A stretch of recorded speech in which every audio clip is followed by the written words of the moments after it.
Bismillahirrahmanirrahim. Assalamualaikum warahmatullahi wabarakatuh. Perkenalkan, nama saya Widianti dari Manajemen Dakwah 5B.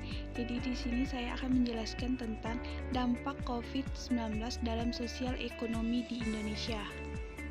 Semenjak adanya kasus COVID-19 di Indonesia, masyarakat Indonesia pun didatangi berbagai masalah sosial dan ekonomi. Tidak dapat dihindari, penyakit COVID-19 nyaris melumpuhkan kondisi sosial ekonomi masyarakat Indonesia.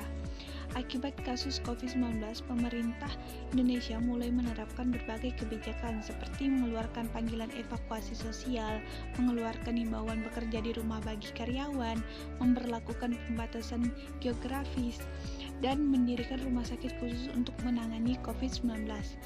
Masalah sosial bersumber dari cacat pada manusia atau kelompok sosial yang bersumber dari faktor ekonomi, biologis, psikologis, dan budaya. Permasalahan sosial ekonomi akibat COVID-19 semakin banyak muncul di masyarakat Indonesia. Beberapa masalah sosial ekonomi yang terjadi akibat COVID-19 diantaranya kelangkaan barang, disorganisasi dan disfungsi sosial, tindakan kriminal, kelemahan sektor pariwisata, dan angka kemiskinan dan pengangguran semakin meningkat. Kelangkaan barang karena jumlah korban COVID-19 di Indonesia terus meningkat. Beberapa barang sudah hilang di pasaran. Beberapa barang yang menjadi langka termasuk masker, pembersih tangan, disinfektan, dan alat pelindung diri. Sekarang harga jual barang tersebut jauh lebih tinggi dari harga aslinya. Masyarakat tidak hanya membeli alat pelindung diri, tetapi juga membeli sembako dalam jumlah besar karena Indonesia sedang melakukan lockdown. Disorganisasi dan dissosial.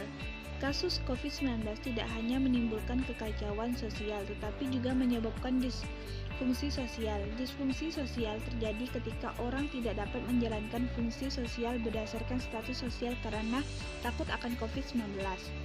Disfungsi sosial ini berujung pada masalah kesehatan pribadi.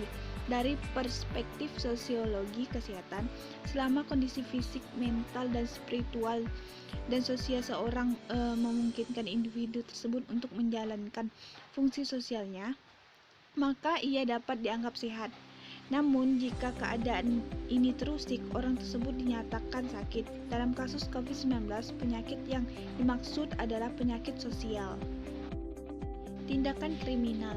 Isu COVID-19 juga dikhawatirkan akan berdampak pada peningkatan aktivitas kriminalitas. Tindakan kriminal yang dilakukan bisa bermacam-macam seperti pencurian alat pelindung diri yang langka saat ini, pembuatan desinfektan palsu yang justru membahayakan kesehatan, dan penipuan harga bahan sembako jika situasinya tidak terkendali.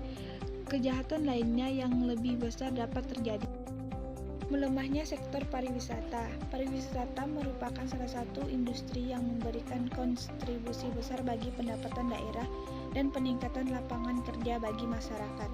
Sektor pariwisata terkait dengan hotel, restoran, tempat wisata, dan lain-lain. Namun karena peningkatan kasus COVID-19, berbagai tempat wisata harus ditutup tanpa batas waktu untuk mencegah penyebaran COVID-19.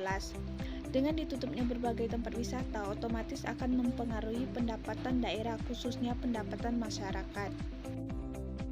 Angka kemiskinan dan pengangguran meningkat akibat berbagai kebijakan yang diterapkan oleh pemerintah seperti bekerja dari rumah, pembatasan geografis, dan penutupan berbagai tempat umum.